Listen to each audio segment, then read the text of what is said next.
recording, and we are. We are live. So, hey everybody, welcome to the inaugural podcast of two lekker guys on opposite sides of the planet. My name is Daryl Keith Hendon. I currently reside in beautiful Denton, Texas, USA, and I have a rugby channel that I've been with for a while, and I have met a man all the way in Joburg, East Rand, all the way on the other side of the world there in Mr. Pierre Visser. Why don't you introduce yourself, sir? Hi there, guys. Welcome to our first ever podcast. We're so happy to have you guys here.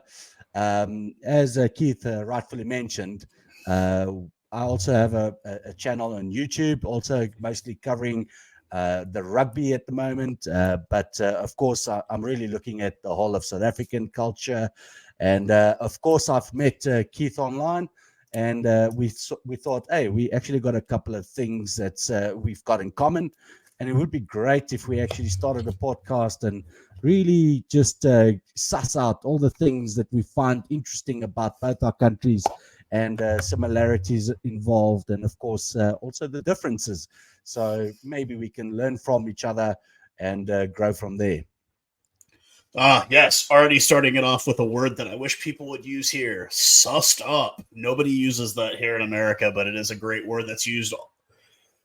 I thought it was just kind of predominantly Kiwis, but no, Kiwis, Aussies, and Safa boys all use the word sussed up. It means to kind of get everything squared away, I guess. People here really don't say that too much. But yeah, man, it's kind of an interesting time of year, obviously, with the World Cup coming up. But I think a lot of people are like, hey, what outside of that are you guys kind of? And it was like, the big thing was like, he's a metalhead, he's a rocker, which everybody, you can look at me and tell that that's what I'm into.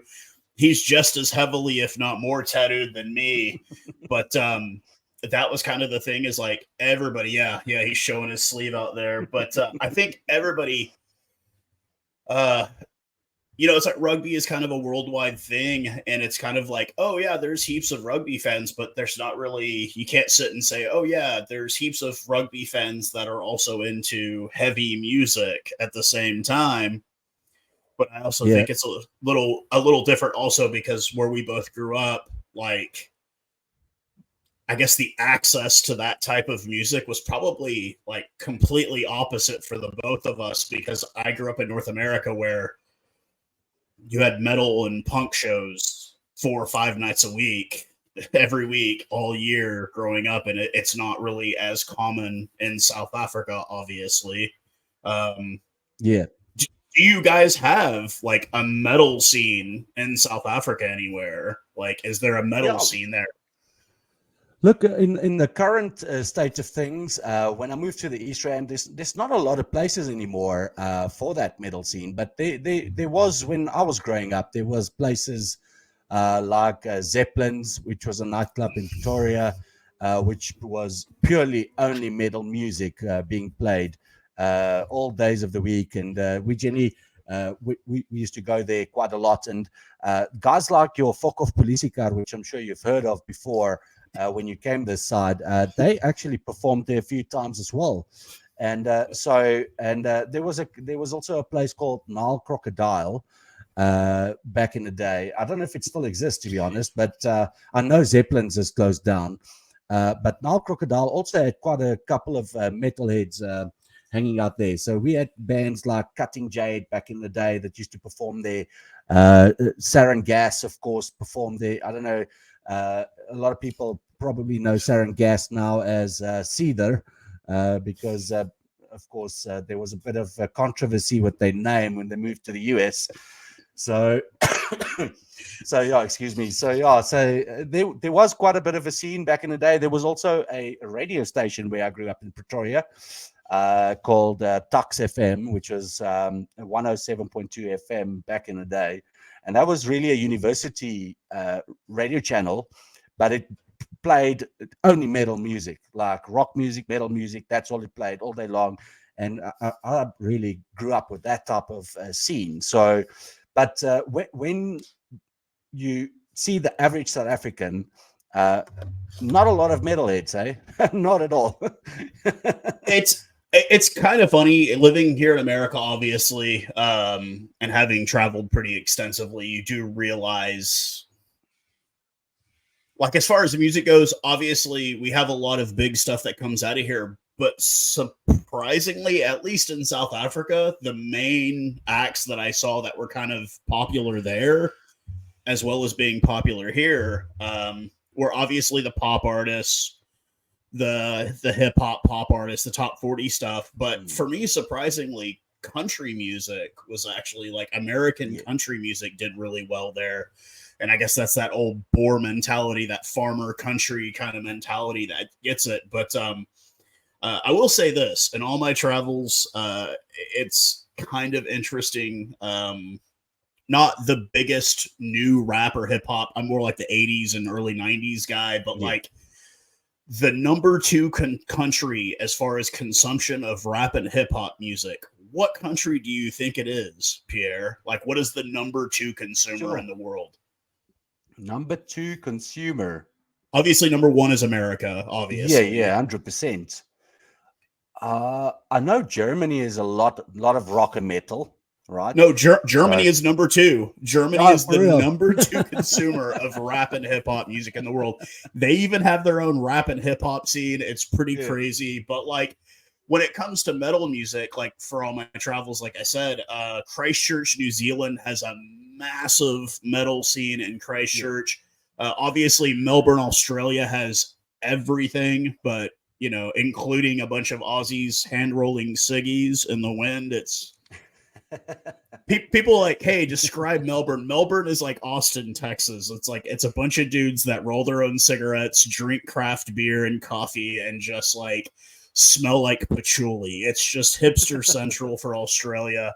And then you get to some place like South Africa, where obviously people, I don't think the world really kind of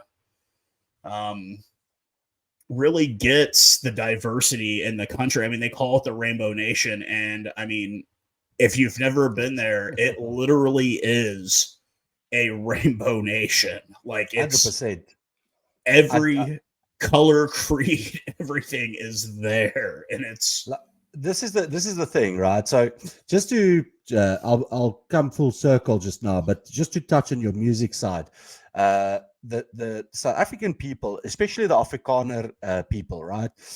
They like saki, right? I don't know if you know what saki is, but really it's dancing, right? So it's our version of dancing, and we enjoy all variants of dancing. So really, that's where I think the country really is involved, because the guys like this type of dancing, not really techno or rave or anything to that effect, although there is quite a big scene for that as well. But when I'm speaking about that, I'm speaking specifically Afrikaans people.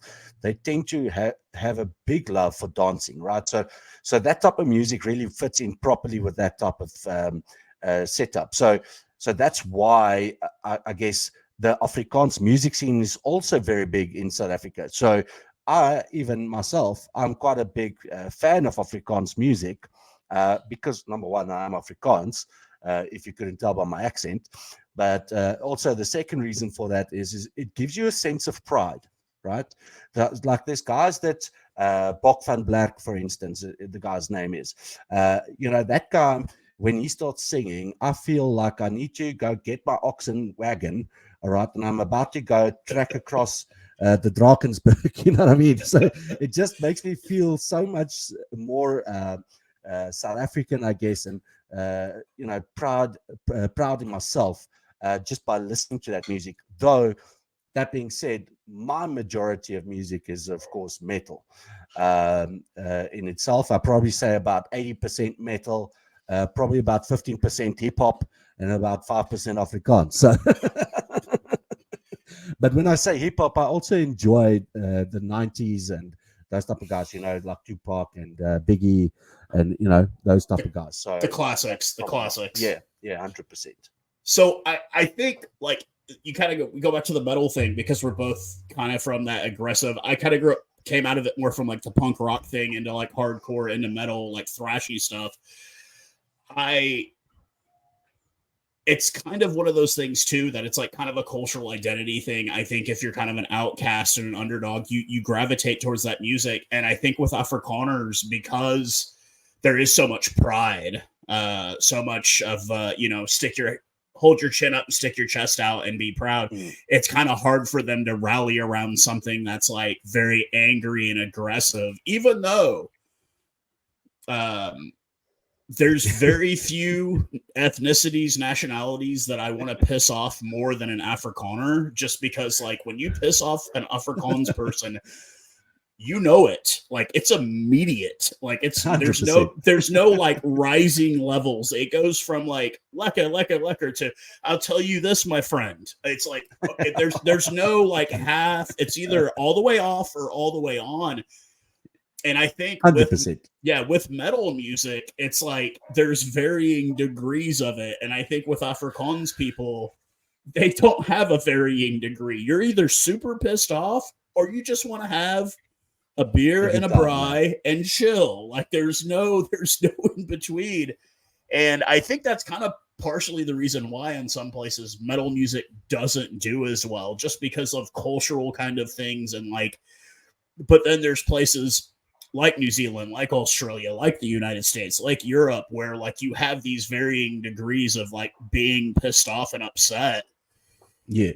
In South Africa, I don't feel like you have the opportunity for that, because it's like, if it's not broken homes and drugs and gangs, it's load shedding, it's corruption. It's like there's no middle ground, it feels like, especially in a country like that where like things, as awesome as they are, and I think people around the world, you know, like, yes, there's crime and all that, but there's things even more so than that like are a little more subtle, I guess, on things. But I mean, like the load shedding thing, like people don't understand that. And it's like, this is what happens when you have mismanagement of services. Like, and it's not, and it's, okay, not to get too over political, but yes, it's what happens when you have one party that's controlled everything for 30 plus years and they've mismanaged everything.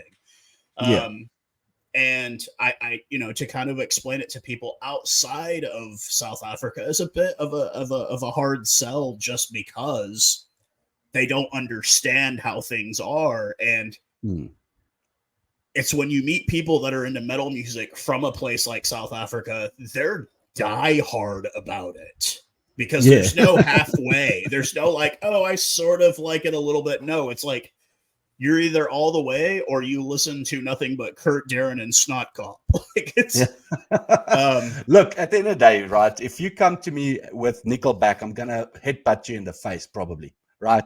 Because to me, they are the soft versions of metal. In my opinion, it's my humble opinion, and to be honest, a lot of South Africans do love a Nickelback, right? So do Americans. When you say metal to the guys here, generally they think either Nickelback or they think screaming. They don't think anything in between, right? Yeah. If you're not an actual metal fan in South Africa, you're probably in between those two, right? So, but for me, like Nickelback is like the corporate sellouts of metal, you know, type of thing, that they tried, but they just stopped before so that they can still get their stuff on radio, you know. It's kind of interesting. So in America, Nickelback is lumped into a group of music that we call butt rock. Butt rock is like Nickelback, Stained, kind of any of that like alternative rock radio stuff. We call it butt rock. Probably live as well. Creed is in that grouping as well. Although here's the funny thing, you can go through and listen to some of those bands' discographies, and there's some heavy stuff on it. It never gets played on the radio, but like personally, like I don't listen to Nickelback. Like that's not my I don't listen to Seether. Like that stuff's like pop radio to me. Radio has kind of died here. One thing I did want to bring up, you mentioned it, 107.2. In the US, we use odd numbers. So it's 107.1, 107.3, 107.5. We don't do 2, 4, 6, 8, 0. Like those are not broadcast stations. Now you can get an HD receiver and get stations in between them, and they're like usually. I know here locally, one of them plays like 1940s music all the time, which I like listening to because it just sounds like nothing I'm used to. But yeah, I mean, radio is kind of dead anyways. Like especially here, it's really dead. I stream Spotify. That's pretty much it. If I listen to the radio, it's 1980s or 1990s stuff, just because that's when I grew up. But or if I'm with my missus, we listen to country when we drive around together. Yeah, for sure. She's from a small town, and honestly, I enjoy, like, especially since I'm living in Texas.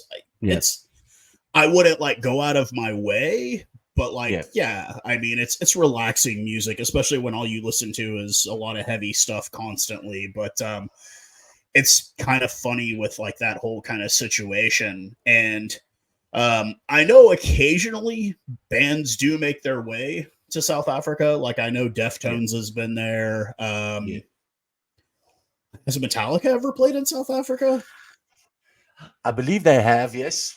If memory serves, a couple of years ago. I think it was probably around about the 2010-ish mark, if I recall. I'm willing to bet that said that they went. So, but I didn't actually go to the shows back then. I was too poor to go to these type of things. So my mates did. But I mean, look, I mean, I enjoy country music myself as well on occasion. Like, look, for me, as long as it's an instrumental, I'm already gravitate towards it, because to me that's an art form, right? And I mean, guys like your Chris Stapleton, I mean, that guy, you cannot deny his voice and his ability to play the guitar, and it creates something in your soul that, for me anyways. So yeah, I can imagine country is listened to from now and then. I would. It's kind of an interesting kind of dynamic, especially like I said, I now live in Texas, which it's not, I don't live in the country by any means. There's 7 million people living in my metropolitan area, but when you do get out away from it all and it gets quiet for 5 seconds, that's what you do enjoy. You kind of go back to something we haven't talked about and something I did want to bring up: record stores. Oh, there's that bird sound again. Yeah, that silly bird is still flying around here, man. But record stores, did you grow up? Yeah. Did you have like record stores everywhere growing up, or was that kind of a rare thing as well for you guys? Not necessarily. We had music stores, not really like vinyl type record stores back in the day. It was music stores like your Musica and those type of things. And yeah, they used to sell CDs and stuff like that. But for a number of years now, these guys have closed down, man. So there's still a couple of stores that try and make themselves, survive by playing now like digital vinyl players and I don't know these type of things. But really, the CD scene is dead, man. I don't know if anybody really buys that anymore. Everything is streaming in South Africa, and I mean, I stream YouTube Music usually. I've got a premium membership with them. So, but I had a question for you, man. That's also something that we didn't discuss. But I, for one time in my life, I actually had something called IPTV, right? Now, IPTV has like thousands of TV channels that it streams, live TV channels. So of course we had hundreds upon hundreds of American TV channels playing, like from every state, from every town almost, all the different channels were streaming here. So, but I had a question regarding that, because what is up with your guys' ads? I'll tell you why I'm asking this question, right? So I'm sitting here watching it, and it's like a 5 or 10 minute advert in between something, and it's just advertising some form of medical scheme or something to that effect, and it's almost like fear of loss type selling that they're doing. You better call now. You're gonna miss out. You better call now. Like 10 minutes long. And I'm like, what the hell? You guys are being brainwashed in this country. Like, they keep this thing on loop the whole time. What's going on? So here's a couple of interesting facts. One is that there's only 2 countries in the world where you can advertise pharmaceutical products on the radio and TV. This is one of them. The other one, you wouldn't guess in a million years, so I'm just going to go ahead and tell you, is New Zealand. No other country in the world allows that. Yeah. The reason it is that way here is, like, there's no bones about it. The wealthiest country on the entire planet is the United States. I talked to a lot of people overseas, and obviously I've spent quite a bit of time overseas. And I think the thing that makes it here is that I have a very blue collar middle class job. I have an iPhone. I have a PlayStation. I bought a car brand new. Like, the things that are accessible to the upper class everywhere else are available to the middle class here. And the reason is because you're taught from a very young age growing up in this part of the world that I don't necessarily agree with this guy, the man I'm about to quote, but what he said was very much the truth. And the guy I'm going to quote is Marilyn Manson. Antichrist Superstar was a great record. Don't argue with me. I thought that album was awesome because it sounded like a Nine Inch Nails record.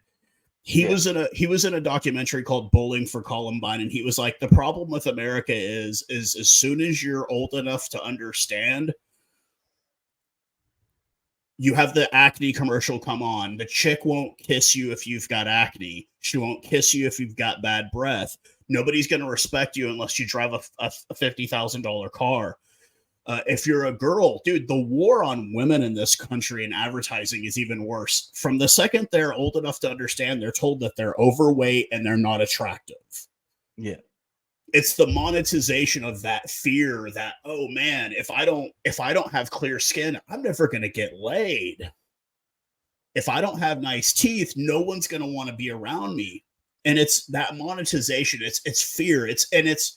They say fear porn. Even our news is like that here. It's fear porn. It's constant fear porn. It's like, oh, this is going to happen. Oh, this is going to happen. Oh, this is going to happen.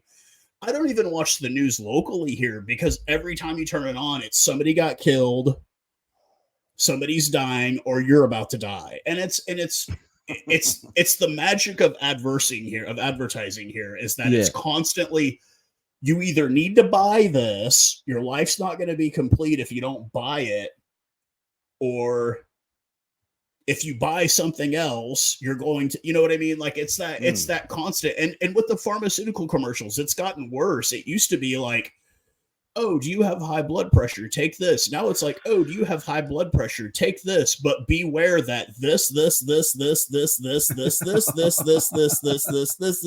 is all the side effects. Yeah. And the reason you have to take like 50 different tablets to work out the side effects of each other. So the reason why it's gotten to be that way too is because the people that are in charge of pharmaceutical companies are getting paid. Like, they're supposed to regulate it, but they're getting paid. Like, okay, you vape. I do nicotine pouches. I used to smoke cigarettes for many, many years. Okay. Every other country you go to and you buy a pack of cigarettes, it'll have like a picture of a rotted lung or a fucked up eye or a flaccid whatever. You know what I mean? It shows what it does to you. In America, all you get is, oh, it might give you cancer, and small writing on the side of the pack. Well, the reason that is because the guy that's in charge of that is getting money from the tobacco company. Yeah. So they're not going to change that. It's the same thing with pharmaceuticals. We used to run everything through clinical trials. Well, now if you have enough money, you can just shove money at it and they'll run it through. Yeah. A gentleman who's currently running for the Republican Republican nomination here, because we have an election coming up, a guy by the name of Vivek Ramaswamy. He got rich because he found a company that had an Alzheimer's drug that did not pass clinical trials. So he took his mother, who was a doctor. They ran a 6th trial. She shoved it through. He made billions off of this drug that did not work. And then as soon as they found out it really didn't work, it tanked and he had already pulled his money out. Yeah, of course. And it's like, that's the medical industry in this country. Like, but it's not just the medical, man. It's even everything. when I watched it, it was like everything's going out of business. Like every fucking part that's being manufactured. So there's like only 10 left. You have to buy this now. Phone today. I'm like, Jesus Christ, man. How can you afford, if you had 10 parts left, how can you even afford an advert? You know what I mean? It's like, it's for real, you have 10 in front and you got like a warehouse of 1 million of these things at the back. Like, and you just keep pulling the 10 to the front.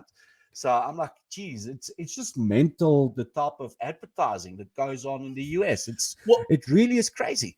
It's because it's profits over what is right. And I mean, like, I am a very left-sided person about things, but there are things that even I see that are just kind of like, that's a bit messed up. Like, I mean, a big prime example is like, the thing about capitalism is great. I love capitalism. Is it perfect? No, but I don't think anything is perfect. And the thing that makes capitalism so great is businesses that succeed flourish and businesses that don't crumble. Well, in the last 20 years, we've talked about this already.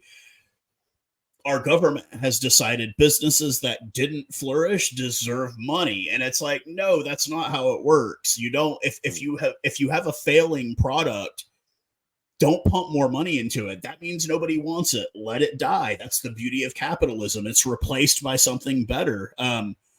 We have a store chain here called Walmart. Everybody in the world knows who Walmart is. They're one of the biggest companies. They were this juggernaut. No one's ever going to take down Walmart. They're everywhere. That's how you know if you live in a town in this country. If you have a Walmart, you live in a town. Like, that's kind of like the sign that you have enough people to survive. You have arrived. Yeah. So nobody ever thought anybody could take over Walmart. And then you had this online retailer that popped up kind of overnight, started out selling books.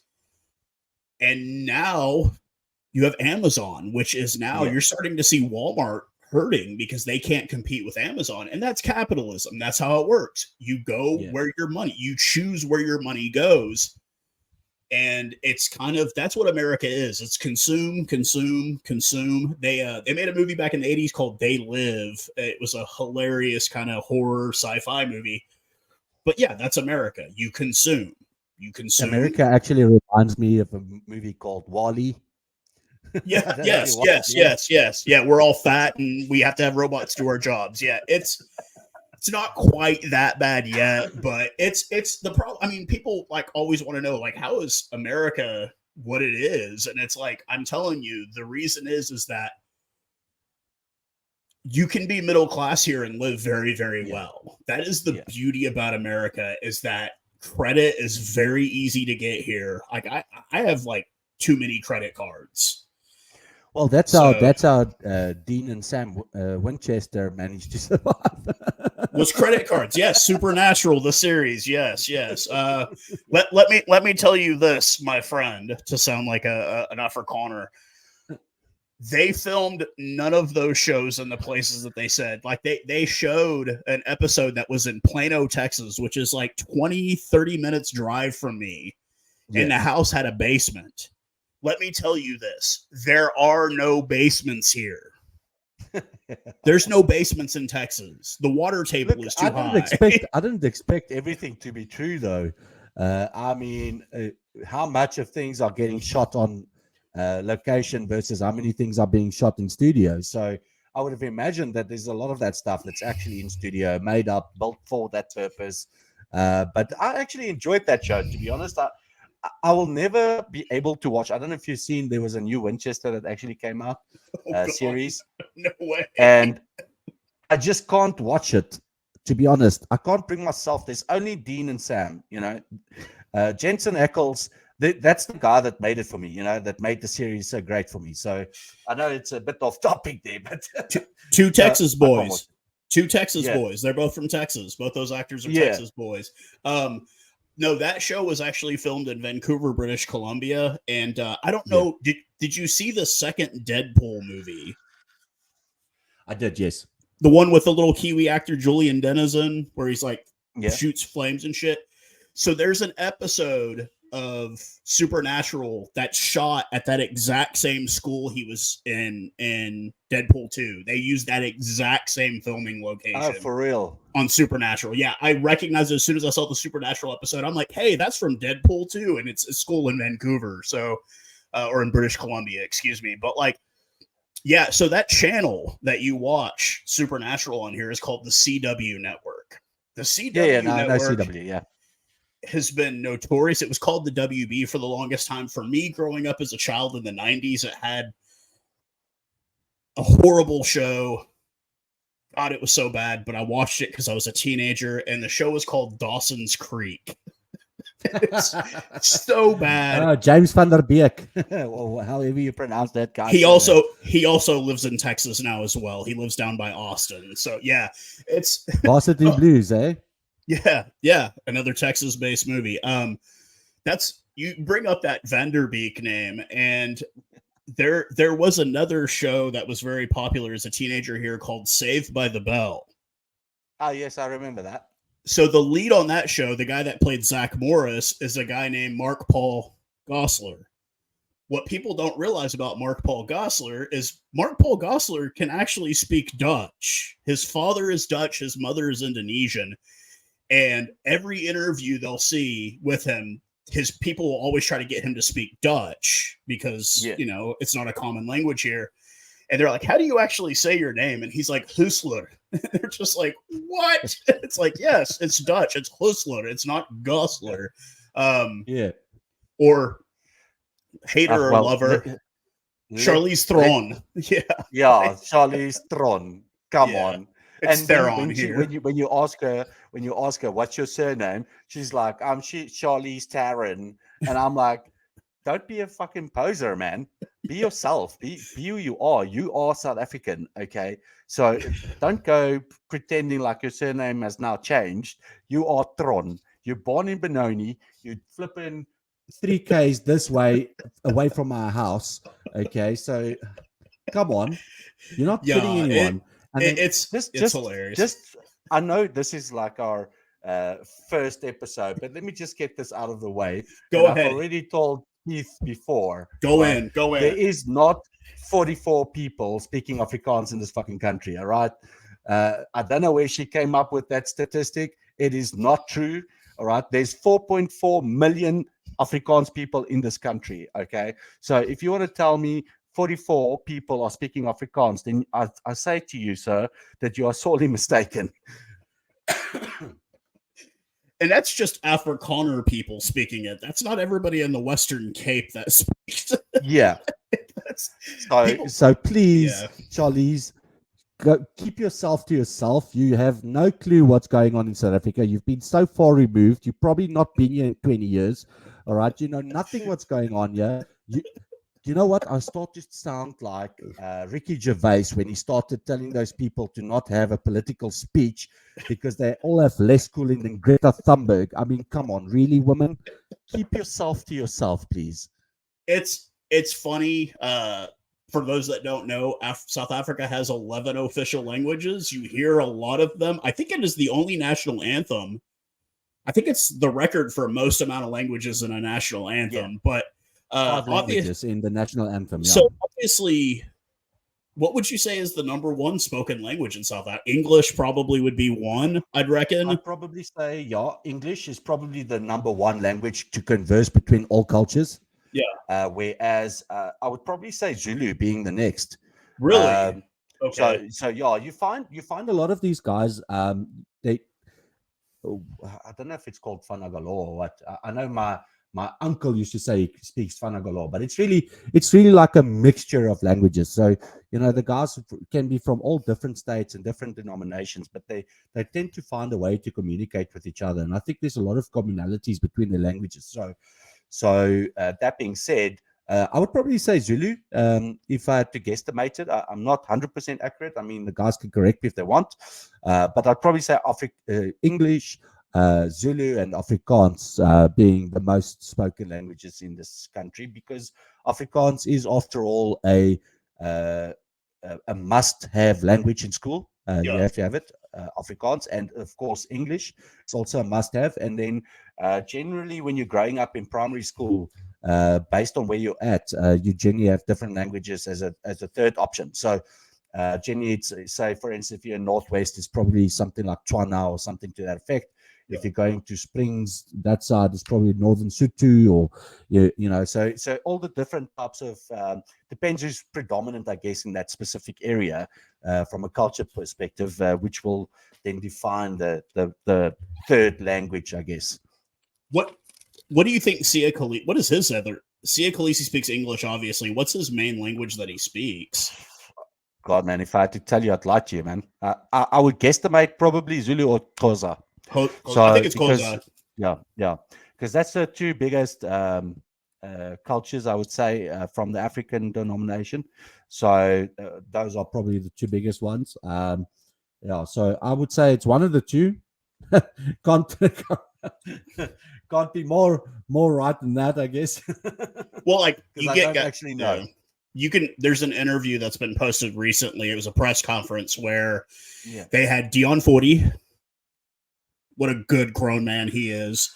And Cheslin Colby speaking French to a French reporter, because obviously they've spent quite a bit of time playing in France. They're playing rugby. Yeah. And like for me, like the first time I saw Damien Dialende, I'm like, what is that guy? Like, what is he? And then somebody was like, yeah, he's Portuguese. And I'm like, oh, okay. Like we have a guy here that played on the local rugby team named Bronson Tellis. Mark is his dad. They're Portuguese background. And I think people don't get that about South Africa either, is that like, yeah, the Dutch came as far as Europeans came first, but like so has everyone else. During British rule, we got all the Indians that came over from British India. That's why there's a lot of Indian people in South Africa. And it's a mixed mash of cultures. And that's what I think. Well, I don't know if you know that history, though, you know, in terms of the Indians being in South Africa. Well, this is hearsay. This is what I've been told. I haven't actually done proper research on it, so don't quote me. You might be wrong. But what I've heard was that back in the day, the people were sailing around the coast of the Cape Town, and they actually were looking for the Chinese people, right? Because the Chinese people were actually very cheap labor back in the day, right? So, so they wanted these guys to really come through, and they wanted to use the Chinese people for that. So, but when they landed, they thought this is China, and it wasn't. It was actually India. So they took a lot of those people and they brought them to South Africa for cheap labor. So a lot of the Indians you'll find around the KZN region, all right, and not American Indian, actual Indian from India. Just for those guys that don't know what I'm referring to. So they were very much working on a lot of the sugarcane fields back in the day. So, so yeah, that's just the story I've heard from them. And but yeah, it was quite interesting when I heard that. I was like, oh, okay. Now I learned something new today. Yeah. Do you want to know why they call them Indians here? No, why they call natives. Yeah. So Christopher Columbus was looking for India when he landed here. He was trying to find India to buy spices, so they called them Indians. It's funny you bring up the sugarcane fields, how you had the Indians and Chinese. So the Chinese built a railroad system here. We didn't use Asians for our sugarcane fields. You can go ahead and you already know what we used for our sugarcane farming here. Yeah, of course. We used people from the west of Africa. We brought them over as slaves, and that's that. And so that's why they call them Indians here. There's a really big, obviously, I live just south of Oklahoma, which is the largest concentration of indigenous peoples, Aboriginal Americans, these kind of Indians, basically. They call themselves Indians. Weren't they originally like Eskimo people? So that's so originally, yes, when the land bridge, that's how everybody got here. But like the Native Americans that you have here now, Oklahoma is the largest concentration of them. My best friend in the entire world is Pawnee, and I'll I'll be completely honest with you. When I met him, I was working at a pizza shop in Stillwater, Oklahoma, and he's this long black-haired kid that came in, and I thought he was Mexican. I was like, okay, I need a Mexican cook. And I start talking to him, and I'm like, oh, what part of Mexico does your family come from? He's like, oh, no, we're from here. I'm like, well, before here. He's like, well, we're from Nebraska.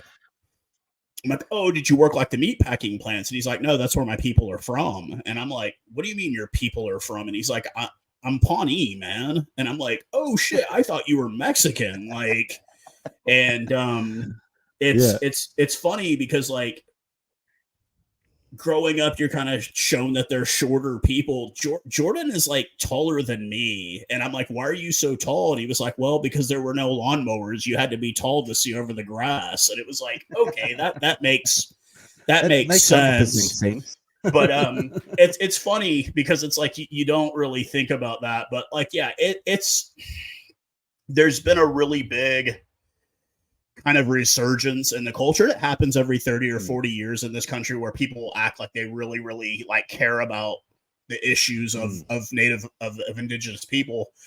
Yeah.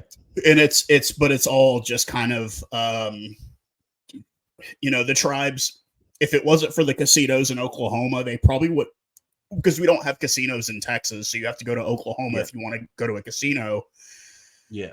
And it's sad what's happened to them. I mean, this used to be their land. And I mean, like, it's colonialization, which I think is kind of a hot button issue, especially with what you see going on in the north of Africa right now. Look, with all man, the it all happens the everywhere, man. This is the thing, right? Some of the most richest people came from Africa because Africans sold their own people, as slaves. Yeah. So especially when you go to North Africa, and there's a bit of a fact for you. I don't know if you knew this, but did you actually know that the African continent has been made smaller to fit the maps? Yeah. Oh, no, I know. Yeah. I know. So yeah. I know a lot of people don't know that when they think of Africa, they actually want to go and impose like the US map over Africa to show how they compare. Africa's massive, bro. Africa is fucking massive. And South Africa is at the bottom edge of said continent. And we are not Africa over here. We actually South Africa. We've got one of the biggest GDPs in Africa. We've got the most advanced railway system in Africa. We supply the world with probably 55% of gold. We actually supplying majority of the world with fruit. If you didn't know that, there's a bit of a fact for you. It's a lot of people think when they think Africa or South Africa, they think like this continent that's just arid bush and just animals, lions running around crazy. Yeah, I don't have a lion. I can promise you, I don't have a lion because that thing is a wild animal and it will fucking kill me.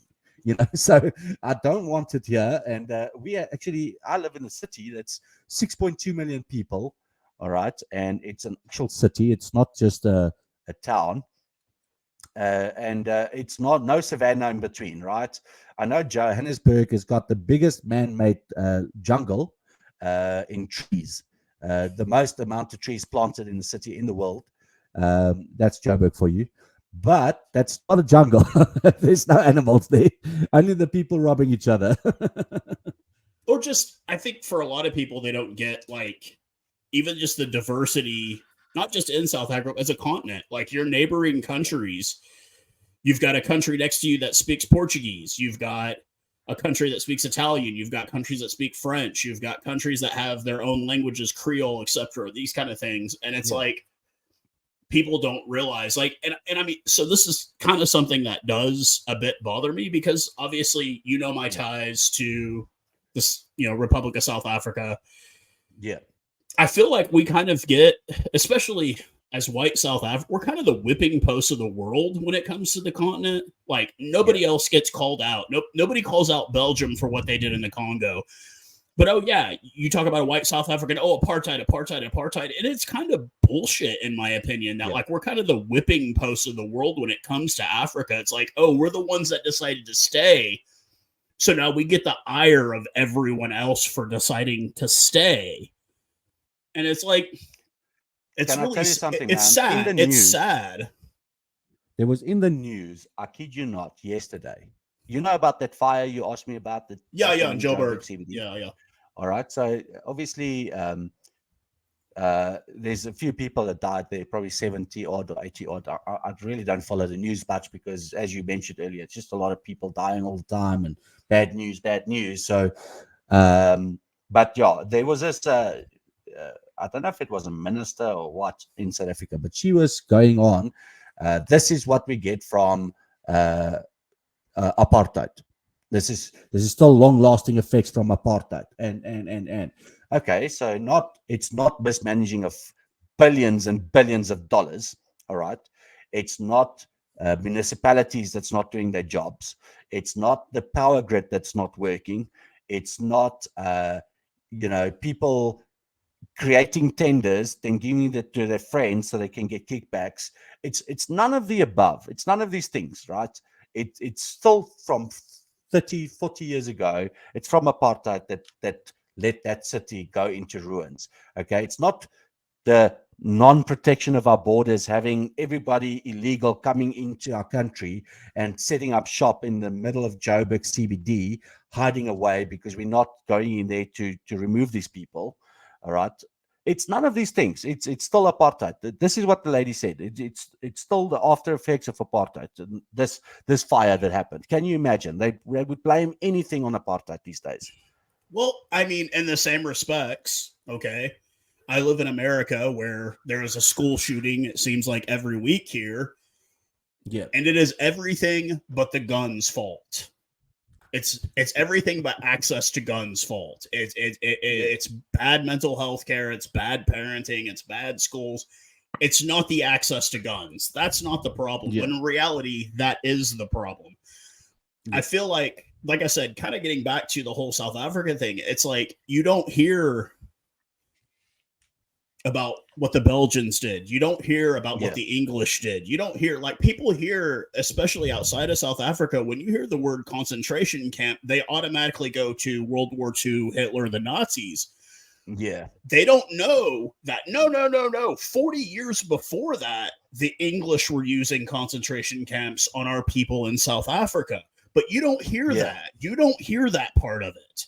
You don't. Almost killed off our whole population with that concentration camps. Yeah, but you People don't hear getting that sick part and of it. dying. You don't hear that part of it. And what is our prize for this at the end of the day? Okay.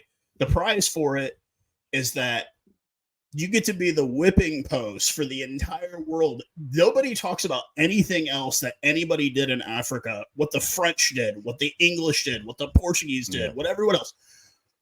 But white South Africans, you get to be the ire of every single one of those things. And it's like, look, you talk about colonialization, it happened everywhere. I think it's a bit different in South Africa because we didn't come in and kick everybody off. We found land that was unoccupied and said, this is our land, we're going to use it. It's not like we came in and kicked out the native populations. If we did that, there would be no Xhosa, there would be no Zulu, there would be none of these people left. These people all still exist in massive numbers, more than the white population. Yeah. I always say, look, I mean, for me, that's a much deeper conversation. When I think, who really has rights to anything? This is the thing, right? Yeah. This is the question that one needs to ask yourself because, when you're going down that route, I mean, do you own your land? Let's say you buy a house. Do you own your land? No, you took it from another people. Okay, that other people, where did they get it? They also found it. It wasn't just like nobody was there that said, "I don't own this piece of land, but here you go, that's yours." Nothing like that happened, man. You either had to take it by gunpoint or sword at whatever, depending what stage of history you're in, or stick. If you had the biggest stick, you're the one that got that piece of meat. So it goes so much further back, right? So it's I always say history is written by those in power, okay? Because really it is, right? And this is the thing for me. So I mean, sure, even if we did come and take the land away, right? Even if we did, okay, we had the biggest stick, okay. That is in history how wars were fought and won, okay. And if you won, you were the winner. you got the prize. That's just how it worked, right? So I mean, it's look, I mean, I don't generally get into these type of topics, but it blows my mind, that people would say, well, you European, go back. I'm not. I was born here. I'm not going anywhere, right? I'm proud of this nation. I'm proud of my people. Okay, and unfortunately, we've been so far removed from those that come from Europe. Okay, that we've actually created our whole own culture. We've created our own type of way of thinking. So at the end of the day, we don't have we have more in common with the Africans that lived here before us than we have with the Europeans that were in Europe. So that's just my 2 cents worth. So for anybody to tell me that I need to leave this country, I think you're going to have a hard time convincing me of that, because I'm here to stay. I'm proud, and as an Afrikaner people, I don't know, I don't envision to speak for all of the Afrikaner people, but I speak for me and mine. Uh, you know, we will prevail. We will prevail. We're proud people, as you mentioned, and that's what makes the Springbok so well as well in rugby. It's a type of people. It's a mindset. We never die. We never give up. We always keep on going on. We always take every punch that's thrown at us, and we keep coming. That's just the type of people that we are. We're very hardened people in on this African continent. So yeah. Anyways, I don't want to. Go on and on. Pierre, man, I think that's a good spot to kind of end this first episode on. Is that we're not going anywhere. This podcast isn't going anywhere. This is fun. I actually enjoy this, and it's cool. We haven't even talked about rugby yet, and this is like so guys, hopefully if this is any indication of how this is going to go, this is going to be a lot of fun. And I do agree with you 100%. The Afrikaner blood in the veins it's what keeps you fighting every single day. And I don't think people understand that that's what kind of blood it is. That's what makes Afrikaners, is that it's that ability to not give up. And it's what makes, to me, I mean, they say make America great again. What makes South Africa so great is that you have so many of these different cultures mishmashed into one. And the comments about being removed from your European ancestors, if you want any further proof of that, find an Afrikaans person and find a Dutch person and watch them talk to each other. They'll understand, but it is two different languages at this point. 100%. It's sort of the same. Look, I mean, with Afrikaans culture, I mean, we've so far removed at the moment. So, because Afrikaans people are actually made up of so many different cultures in their own right. From Holland, from everywhere, from Germany, France, Britain. Like, it's such a mix mash, and that's why a lot of the Afrikaans people still today do get ancestry visas, right? That they can go live in other countries, because why? Their grandparents are born in the UK, but they're Afrikaans, and it's like it's such a mixed match of people. But we're still proud, and we're still strong, and we're still going, and we're not just 44. All right, man. Well, I will end this episode on that high note, and we will definitely be back again soon with a little bit more of an organization. We'll find a topic, and we'll rip into each topic week by week. So definitely follow along if you like what you hear. But do you have any last words, Mr. Visser?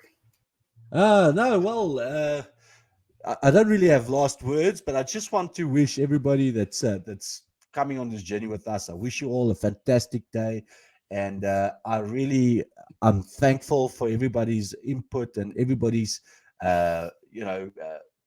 assistance, I guess, by their subscriptions and just their comments, keeping us alive. And, that's the type of stuff that we do this for, right? We do it for the people.